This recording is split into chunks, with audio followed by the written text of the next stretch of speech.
Assalamualaikum warahmatullahi wabarakatuh. Perkenalkan, kami di sini dari kelompok 2. Di sini ingin mempresentasikan mengenai penerapan hukum fisika dalam olahraga panahan.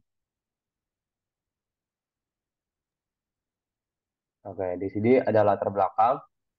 Video ini dibuat agar penonton dapat mengetahui penerapan prinsip fisika dalam kehidupan sehari-hari. Salah satunya pada olahraga panahan. Penerapan hukum fisika dalam olahraga ini mengajarkan pentingnya mengontrol pernapasan, mengendalikan pikiran, dan memusatkan perhatian pada tujuan. Kemampuan ini juga dapat diterapkan dalam kehidupan sehari-hari untuk meningkatkan konsentrasi saat belajar, bekerja, atau melakukan tugas-tugas yang membutuhkan fokus yang tinggi. Pemahaman fisika dalam olahraga panahan membantu dalam pengembangan teknik dan peralatan yang lebih baik. Atlet dan pelatih dapat memanfaatkan prinsip-prinsip fisika untuk merancang busur yang efisien, anak panah yang aerodinamis, dan aksesoris lainnya yang mendukung keberhasilan atlet. Pemahaman ini juga membantu dalam mengembangkan strategi yang lebih baik dalam melawan hambatan udara, menjaga keseimbangan, dan memaksimalkan daya. Jadi, apa itu olahraga panahan?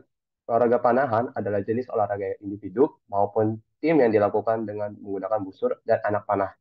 Tujuan utamanya ialah menembakkan panah tersebut sedekat mungkin ke arah pusat sasaran dalam jarak tertentu. Untuk melakukan olahraga ini, kita membutuhkan ketahanan, kekuatan, dan juga fokus agar dapat mencapai target secara tepat.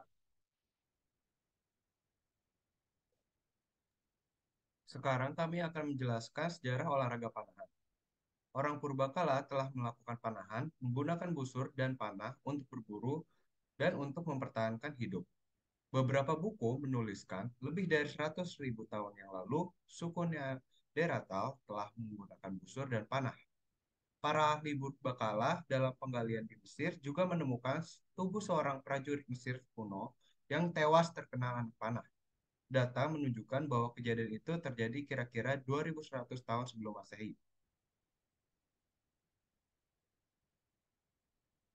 Sebuah literatur menuliskan bahwa sampai kira-kira tahun 1600 sesudah Masehi, busur dan panah merupakan senjata utama setiap negara dan bangsa-bangsa untuk berperang. Terdapat dua pendapat mengenai sejarah panahan ini. Yang pertama, panahan dan busur mulai dipakai dalam peradaban manusia sejak era Mesolitik atau kira-kira antara 5.000 sampai 7.000 tahun yang silam. Lalu pendapat yang kedua, panahan lebih awal dari masa itu, yaitu dalam era Paleolitik antara 10.000 hingga 15.000 tahun yang lalu.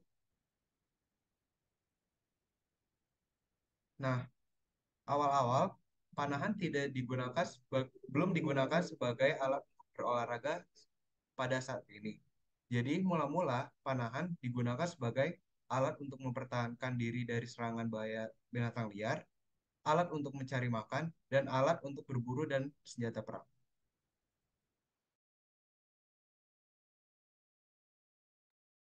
Untuk prinsip fisika pada panahan di sini terdapat tiga prinsip fisika dasar. Yang pertama itu elastisitas, kemudian ada gaya pegas, dan kemudian ada bulu pada anak panah itu sendiri.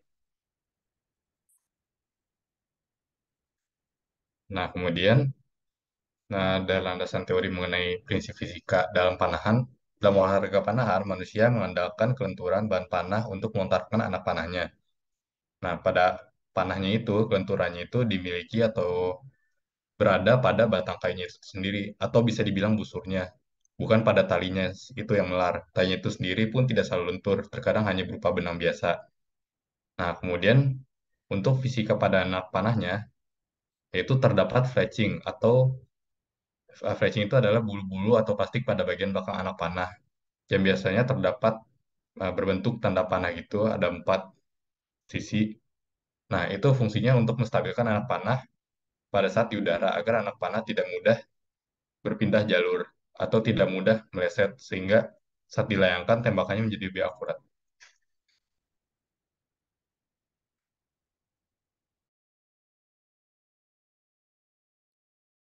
Mungkin dari slide sebelumnya, dari slide prinsip fisika, kita telah mengetahui bahwa ada beberapa gaya yang dipakai. Salah satu atau kedua diantaranya ialah elastisitas dan gaya pegas. Yang pertama, elastisitas. Elastisitas sendiri merupakan kemampuan suatu benda untuk kembali ke bentuk awalnya, segera setelah gaya luar yang diberikan pada benda itu dihilangkan. Mungkin di sini dapat diaplikasikan ketika kita menarik panah dan panah itu kembali ke posisi awalnya. Selanjutnya ada gaya pegas. Gaya pegas sendiri adalah gaya yang lahir dari elastisitas suatu benda, di mana benda padat mencoba untuk mempertahankan posisinya. Next. Kita akan menjelaskan mengenai gaya pada anak panah dan tubuh, yaitu pertama ada konversi potensial ke kinetik. Jadi saat anak panah dilepaskan dari busur, anak panah akan bergerak akibat transfer energi potensial dari busur menjadi energi kinetik dari panah. Bagaimana hal ini bisa terjadi? Karena energi potensial dari busur saat busur itu ditarik. Jadi begitu busur itu ditarik, di situ kan ada potensinya ya, ketinggiannya kita anggap itu adalah ketinggian dari busur ke ujung anak panah. Lalu ketika dilepas, maka akan jadi transfer energi ke energi kinetik pada anak panah. Jadi anak panah ini akan bergerak dan memiliki kecepatan. Nah, gerak anak panah ini memiliki kecepatan yang tadi telah disebutkan, yaitu kecepatan awal sesaat setelah lepas dari busur dan kecepatan saat bergerak di udara. Lalu ada draw force line. Jadi misalkan sudut pada dan posisi siku memainkan peranan penting untuk mengarahkan gaya di bahu. Posisi siku harus sejajar dengan garis gaya. Garis gayanya yaitu jarak garis bahu dengan garis gaya yang paling pendek.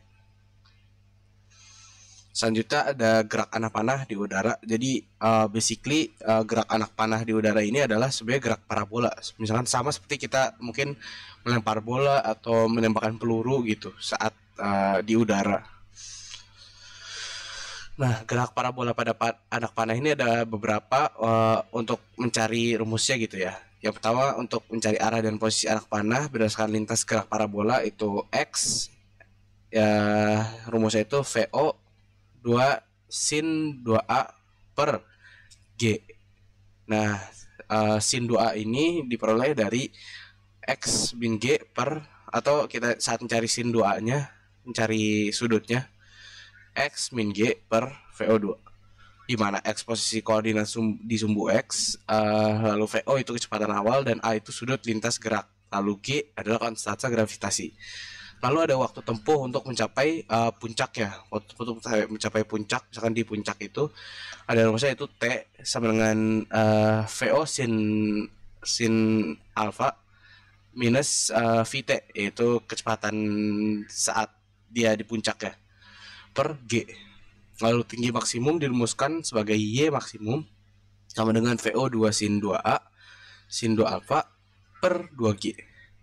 Terus waktu tempuh untuk jarak maksimum dirumuskan sebagai T maksimum sama dengan 2T.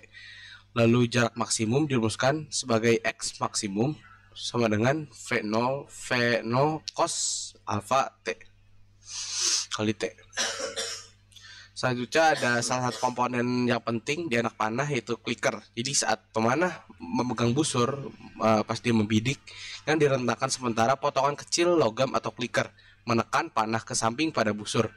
Jadi pada fase membidik ini, pemanah menarik panah ke belakang hingga clicker tergelincir di atas kepala panah dan menyebabkan bunyi klik, lalu pemanah akan menembak.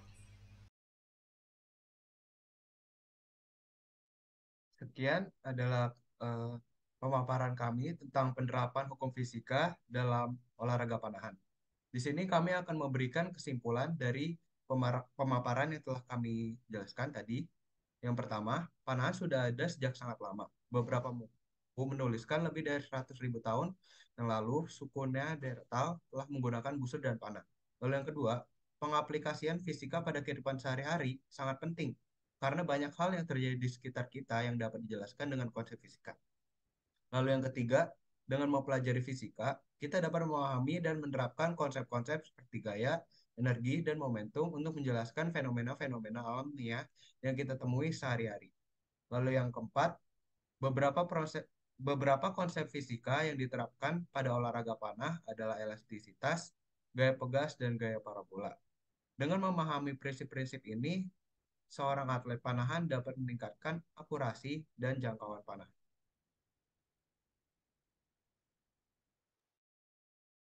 Berikut merupakan daftar pustaka yang berisi source dan referensi yang kita gunakan untuk membuat video ini.